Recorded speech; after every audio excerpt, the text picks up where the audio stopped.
সূরা আন-নাবা। বিসমিল্লাহির রহমানির রহিম। তারা পরস্পরে কি বিষয় জিজ্ঞাসাবাদ করছে? মহাসংবাদ সম্পর্কে, সে সম্পর্কে তারা মতানৈক্য করে, যে সম্পর্কে তারা মতানৈক্য করে, না সত্তরই তারা জানতে পারবে, অতঃপর না সত্তর তারা জানতে পারবে। আমি কি করিনি ভূমিকে বিছানা এবং পর্বতমালাকে পেরেক? আমি তোমাদেরকে জোড়ায় জোড়ায় সৃষ্টি করেছি। তোমাদের নিদ্রাকে করেছে ক্লান্তি দূরকারী, রাত্রিকে করেছে আবরণ, দিনকে করেছে জীবিকা অর্জনের সময়। নির্মাণ করেছে তোমাদের মাথার উপর মজবুত শক্ত আকাশ এবং একটি উজ্জ্বল প্রদীপ সৃষ্টি করেছি।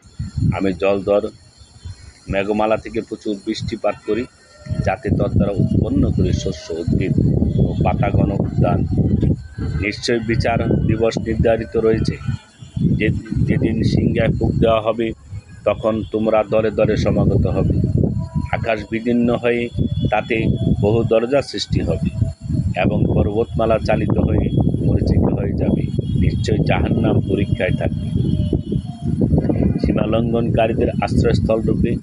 তারা তথায় শতাব্দীর পর শতাব্দী অবস্থান করবে।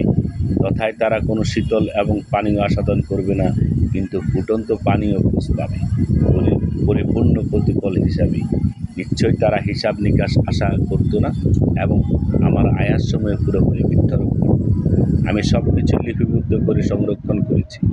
অতএব তোমরা আস্বাদন করো, আমি কেবল তোমাদের শাস্তি বৃদ্ধি করব। পরেশগারদের জন্য রয়েছে সাফল্য, উদ্যান, আঙ্গুর, সমবয়স্কা, পূর্ণ যৌবনা তরুণ এবং পূর্ণ পানপাত্র।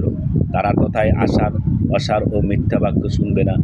এটা আপনার পালনকর্তার তরফ থেকে যথোচিত দান, যিনি নবমণ্ডল ও ভূমণ্ডল এতদ্বয়ের মধ্যবর্তী সব কিছুর পালনকর্তা, দয়াময়। কেউ তার সাথে কথার অধিকারী হবে না।